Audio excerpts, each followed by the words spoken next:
মৰমৰ ছাত্ৰ-ছাত্ৰীসকল নমস্কাৰ। মই 258 নম্বৰ আঠঘৰীয়া বালিকা প্ৰাথমিক বিদ্যালয়ৰ সহশিক্ষক শ্ৰী উজ্জ্বল প্ৰতীম চৌধুৰীয়ে আজি তোমালোকৰ বাবে প্ৰথম শ্ৰেণীৰ 5 নম্বৰ 6 10ৰ পৰা 20 লৈ সংখ্যাৰ ধাৰণা পাঠটি বুজাম বুলি আহিছো।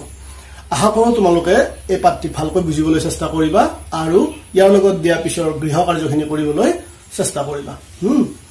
চাবলে এতিয়া আমি আৰম্ভ কৰোঁ। পাঠটি আমি আৰম্ভ কৰিম।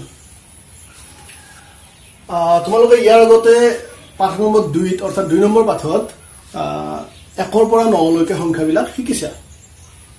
তাৰপিছত যোগ শিকিছা, বিয়োগ শিকিছা। গতিকে তোমালোকৰ ইতিমধ্যে সংখ্যাৰ সম্পৰ্কে অলপ ধাৰণা এটা হৈ গৈছে আৰু তোমালোকে মাতিব পৰা হৈছে নিশ্চয়। বাৰু ঠিক আছে, এতিয়া আমি 1ৰ পৰা 9 লৈকে অকণমান তোমালোকক মনত পেলাই দিবৰ চেষ্টা কৰিছো, হয় না? আমি একেলগে মনত পেলাম, তোমালোকো মনত পেলাবা, ময়ো ইয়াতে গণিবলৈ চেষ্টা কৰিম। হ'ব, চাবা দেই। 1 2 3 4 5 6 7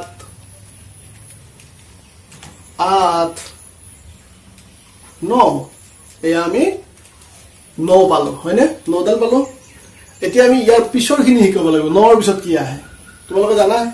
9ৰ পিছত আৰু এডাল আমি ললো, এয়া হ'ল 10। মুঠ হ'ল 10 ডাল। এতিয়া আমি এটা কাম কৰিম দেই। 10 হলে আমি কি কৰিম? এটা এটা মুঠা বনাম। এতিয়া ইয়াতে 10 ডাল আছে, ইয়াৰে আমি এটা মুঠা বনাম। মোৰ ইয়াতে ৰবৰ আছে, ৰবা দেই, মই ৰবৰেৰে মুঠা বনাই দিছো। চোৱাচোন, এইটো মুঠা বনাইছো, দেখিছা? গতিকে আমি 10 লৈকে গণি 10ত এটা মুঠা বনালো। এতিয়া এইটো কিমান হ'ল? 1 10। এটা মুঠা 1 10 হ'ল। এইবাৰ চোৱাচোন, মই তোমালোকৰ বাবে আৰু দুটামান বস্তু আনি থৈ দিছো। এয়া হ'ল কঁঠালৰ গুটি।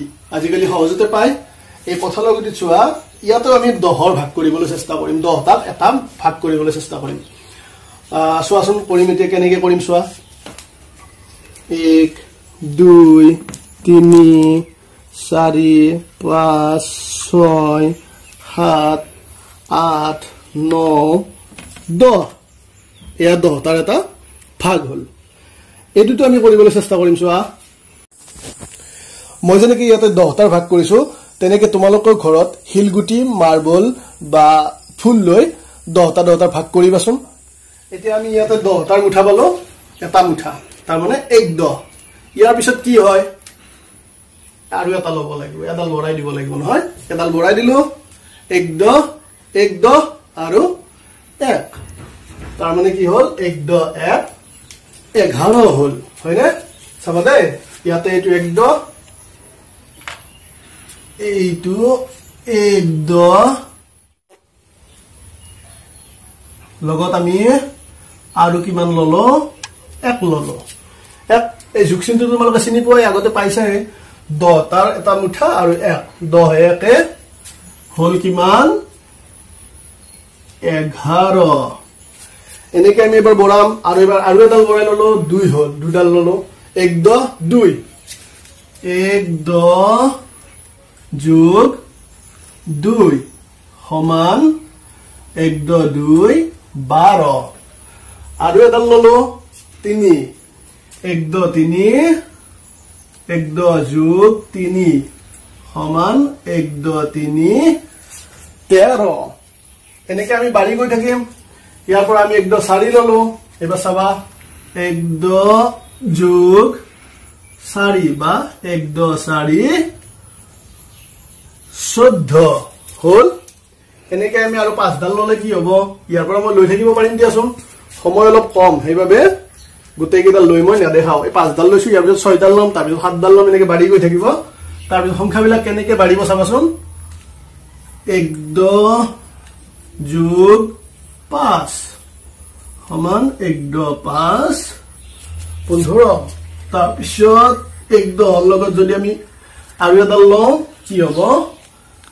1 10 যোগ 6 সমান 1 10 6 16। তাৰপিছত আহিব 10 যোগ 7 সমান 1 10 7 17।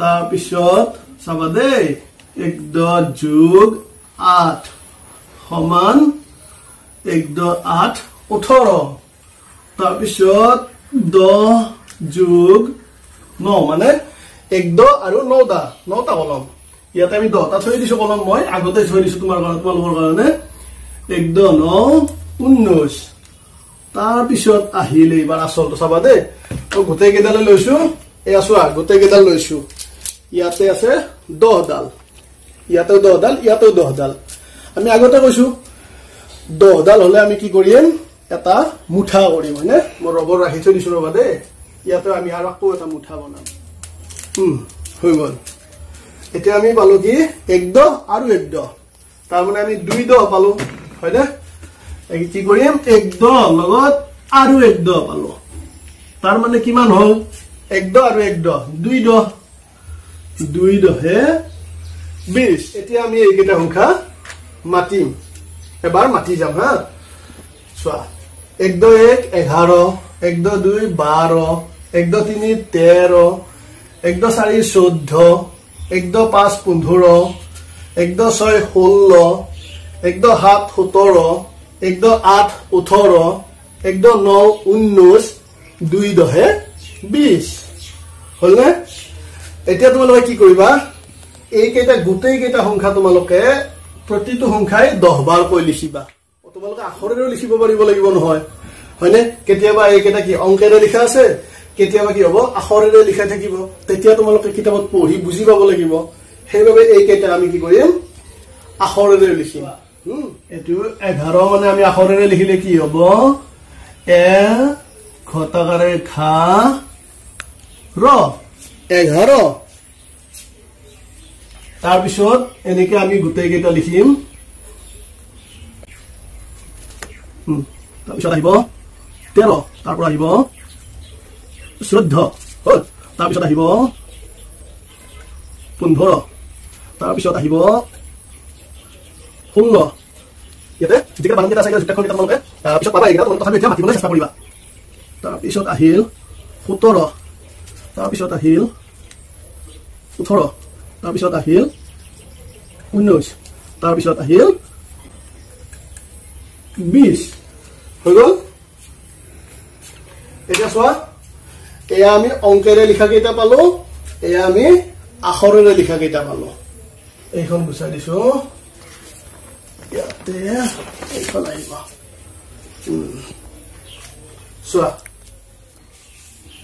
ইয়াতে ক অংশ আছে এইকেইটা আৰু খ অংশত আছে এইকেইটা মানে খ অংশটোত আখৰেৰে লিখা আছে ক অংশটোত সংখ্যাৰে লিখা আছে বা অংকেৰে লিখা আছে এতিয়া আমি ইয়াৰ পৰা ইয়াত মিলাব লাগিব কোনটো কালৰ মিল এটো চোৱাচোন এটো কিমান হয় 1 2 1 11 হয় 11 হয় এটো হয় না এতিয়া 11 তো এটো চোৱাচোন কি আছে বটাকাৰে 12 আছে 11 লগত 12 মিলিবনে নিমিলে নিমিলে কি কৰিব লাগিব ইয়াতে বিচাৰিব লাগিব কোনটোৰ লগত মিলে এতিয়া আমি চাম ইয়াত কোনটোৰ লগত মিলে এইটো আছে জুতাই চালো মই দন্তে হত কৰে খু দন্তে তৰ হত এইটো নহয় বাৰু মই অলপ হেই কৰি দিছো চাই লবা গোটেই কেইটা ভালকে ভিডিওটো ৰখাই চাই লবা চাই লৈ ইয়াতে চোৱা এইটো 11 1 ঘটাকাৰে 11 এইটো আছে গতিকে এইটো 11 লগত এইটো মিলিবনে তেতিয়া আমি কি কৰিম এইটোৰ লগত এইটো এডাল আস্তানি এনেকে মিলাই দিম চাবাচোন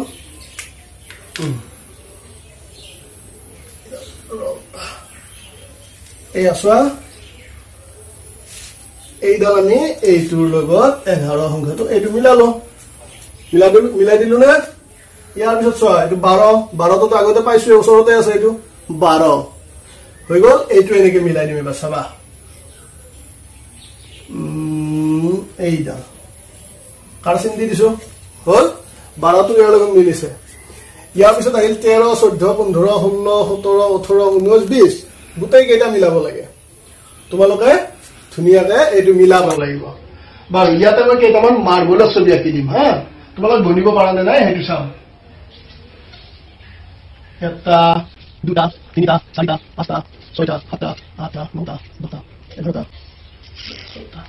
বাৰু ইয়াতে কিমানটা হল আমি গণিব পাৰিম নে চাও দিয়া 1 2 3 4 5 6 7 8 9 10 11 12 অৰ্থাৎ ইয়াতে আছে 1 2 12টা হয়নে এটা আকৌ আখৰেৰে লিখিলে কি হ'ব কেনেকৈ লিখিম আখৰেৰে 12 হল গতিকে তুমি তোমালোকে এনেকৈ বহুত পাঠত বহুত এই বিষয়ে প্ৰশ্ন পাবা এনেকুৱা ছবিৰ সংখ্যা গণনা এই গণি কিনে তোমালোকে সেইবিলাক গৃহকাৰ্য ৰূপে কৰিবা তাৰপিছত আমি আগবাঢ়িম এবাৰ এই যে সংখ্যাবোৰ আছে সংখ্যাবোৰ যদি মাজতে তোমালোকৰ কাৰণে নোহোৱা কৰি দিয়া হয় যেনে কোৱাচোন মোক 11 পিছত কি 12 যদি মই এনেকৈ ধৰো এনেকৈ ধৰিলো এতিয়া তোমালোকে কোৱাচোন 11 পিছত কি তোমালোকে জানিব লাগিব যে 11 পিছত 12 ঠিক আছে মই এবাৰ সুধি দিয়াচোন 15 আৰু 16 পিছত কি আহে মানে ক'ব লাগিব কি 17 লিখিব লাগিব নহলে হয়নে এইটোৰ কাৰণে মই এখন ইয়াতে তোমালোকৰ হোমৱৰ্কৰ দৰেকে বনাই থৈ দিছো ৰবা দেই চাবা হা ইয়াৰে তলতে মই লিখি থৈ দিছিলো এইখিনি চোৱা এতিয়া ইয়াতে চোৱাচোন ইয়াতে মই লিখা দিলো এইটো দিলো 11 দেখিছানে 11 এইটো দিলো 12 এবাৰ ইয়াতে কি হ'ব ইয়াতে হ'ব কি 11 12 13 তোমালোকে এইটো খালি ঠাইটো কি লিখিব লাগিব 13 লিখিব লাগিব হয় আৰু এটা উদাহৰণ দিব পাৰিছো চোৱাচোন এইটো মই দিম চাবাচোন এতিয়া দিম চোৱাচোন এইটো যদি মই আকৌ দিও 11 এইটো নিদিও এইটো দিম মই লিখি 14 এতিয়া মাজৰ দুটা তোমালোকে লিখিব পাৰিবা নাই চোৱাচোন 11 পিছত কি আহে 12 13 হয়নে এতিয়া তোমালোকে এইটা কি লিখিবা এইটো 12 লিখিবা আৰু এইটো 13 লিখিবা 13 লিখাৰ পিছত এইটো চোৱা 14 তো মিলিয়ে গ'ল 11 12 13 14 হল তাৰপিছত আহিল গটো এইটো চোৱা তোমালোকে কি কৰিবা এইটোত আকৌ অলপ বেলেগকে দিয়া হ'ব কেনেকৈ দিয়া হ'ব চোৱা এইটোত প্ৰথমটো নিদিয়ে ধৰা প্ৰথমটো মই নিদিলো প্ৰথমটো নিদিব পিছত দুটা দি থৈ দিলো এতিয়া চোৱাচোন এইটোত যদি মই দিওঁ 16 আৰু 17 থাকিল মাজত এইটোত কি হ'ব 16 আৰু 17 নহওঁতে কি আহে তোমালোকে মাতি গ'লে গম পাই যাবা 11 12 13 14 15 এটা ঘৰ আছে 15টো লাগিব আমাক 15 16 17 গতিকে আমি লিখিম কি 15 লিখিম হৈ গ'ল 15 16 17 গতিকে এইটো তোমালোকে কৰিব পাৰিবা হয়নে এতিয়া চোৱা আমি এইকেইটা জানিলোৱে 10ৰ লগত এটা যোগ হলে 11 হয় হয়নে 10ৰ লগত 2 যোগ হলে 12 হয় মানে 10ৰ লগত আৰু দুটা থাকিলে 12টা হয় এতিয়া 10ৰ লগত এটা থাকি 11 হলে বেছি হ'ব নে 10ৰ লগত দুটা থাকি 12 হলে বেছি হ'ব তোমালোকে ভাবাচোন এইটো ভাবাচোন আৰু তাৰপিছত কোৱা চোৱা ইয়াত এটাত কৈছে 11 তো ললো এইটো 11 তাৰপিছত আৰু এটা কৈছে 12 এতিয়া ইয়াৰে কোনটো ডাঙৰ 11 নে 12 কোনটো ডাঙৰ গতিকে 10ৰ লগত 2 যোগ হৈ 12টোৱে ডাঙৰ হ'ব গতিকে আমি এইটো চিন দিম দেখিছা হয়নে এবাৰ আমি আৰু এটা বেলেগ সংখ্যা লওঁ আমি এইটো লওঁ দিয়া 19 ললো আৰু 13 ললো 19 ললো আৰু 13 ললো এটা চোৱাচোন 19 ডাঙৰ 1 19 ডাঙৰ নে 1 3 13 ডাঙৰ 9 1 লগত আৰু 9টা লগ গৈছে ইয়াত 1 লগত 3টা লগ গৈছে গতিকে 9টো ডাঙৰ 1 9 ডাঙৰ হৈ গ'ল হয়নে আমি এবাৰ এইটোত চিন দিম হৈ গ'ল এইটো কোন ডাঙৰ তোমালোকে উলিয়াব পাৰিবা নহয় এইবাৰ চোৱা এইটো আমাৰ হল কোনটো ডাঙৰ তোমালোকে উলিয়াব পাৰিবা এইবাৰ চোৱা আমি কোনটো সৰু উলিয়াম কোনটো সৰু আকৌ এইটোৱে লওঁ দিয়াছো আমি বাৰু 11 আৰু 12টোৱে লওঁ 11 12 এতিয়া চোৱা তোমাক সুধিছে কোনটো সৰু বুলি 1 10ৰ লগত 1 লগ হৈছে 11 1 10ৰ লগত 2 লগ হৈছে 12 গতিকে 1 10 লগত 1 যেতিয়া লগ হৈছে মাত্ৰ হেতুত লগ হৈছে 2 গতিকে কি হ'ব কোনটো সৰু হ'ব 1 10 11 তো সৰু হ'ব হয় নে নহয় হয় দেখিয়া এইটোত আমি শুদ্ধ চিন দিলো ইয়াতে চোৱা সংখ্যা ইয়াতে এখন তালিকা দেখিছা তোমালোকে ইয়াতে এইবিলাক সংখ্যা এইকেইটা দেখিছা হয় না এইফালে সংখ্যাবিলাক লিখা আছে ইয়াতে লিখা আছে চোৱা দন্তেৰ দ হ ক দহক আৰু ইয়াত লিখা আছে একক একক তাৰ মানে এইকেইটা সংখ্যাত কেইটা দ আছে আৰু কেইটা দহতকৈ বাদ দি আৰু কেইটা এক আছে হেতু উলিয়াব লাগে হয় এতিয়া আমি এইটো জানো এটো কিমান কোৱাচোন 1 10 11 1 10 11 হলে 1 10 কেইটা দহক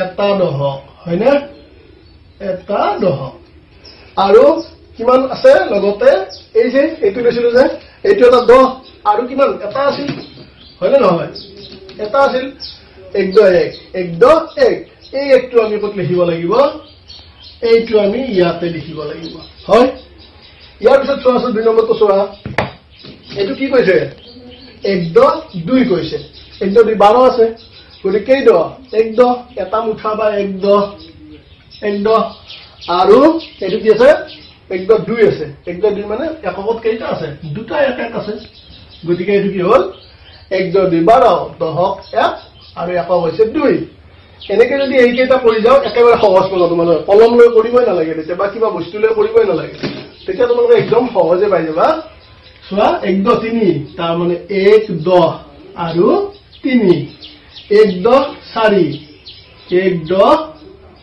4 আৰু বাকি কেইটা মই কৰি নিদিও এইকেইটা বুজাই দিলো বাকি কেইটা তোমালোকে হোমৱৰ্ক হিচাপে বা গৃহ কাৰ্য হিচাপে কৰিব লাগিব হ'ব দিয়া বাৰু মৰমৰ ছাত্ৰ-ছাত্ৰীসকল আশা কৰিছো ভিডিঅ'টিত বুজোৱা কথাখিনি তোমালোকে বুজি পাবলৈ সক্ষম হৈছা এই কথাখিনি তোমালোকে যে বুজি পাবলৈ সক্ষম হৈছা কেনেকৈ বুজি পাবা তোমালোকে যেতিয়া পাঠৰ থকা অনুশীলনীৰ কামবিলাক কৰিবলৈ চেষ্টা কৰিবা মই এই ভিডিঅ'টিৰ পিছফালে তোমালোকৰ কাৰণে সেই প্ৰশ্নকেইটা সংলগ্ন কৰি দিছো তোমালোকে চাবাচোন ভিডিঅ'টো ৰাখি ৰাখি লৈ সেই প্ৰশ্নবিলাকৰ উত্তৰ কৰিবলৈ চেষ্টা কৰিবা গতিকে আজিলৈ এৰিছো হা ভালে থাকা কুশলে থাকা সামাজিক দূৰত্ব মানি চলিবা ধন্যবাদ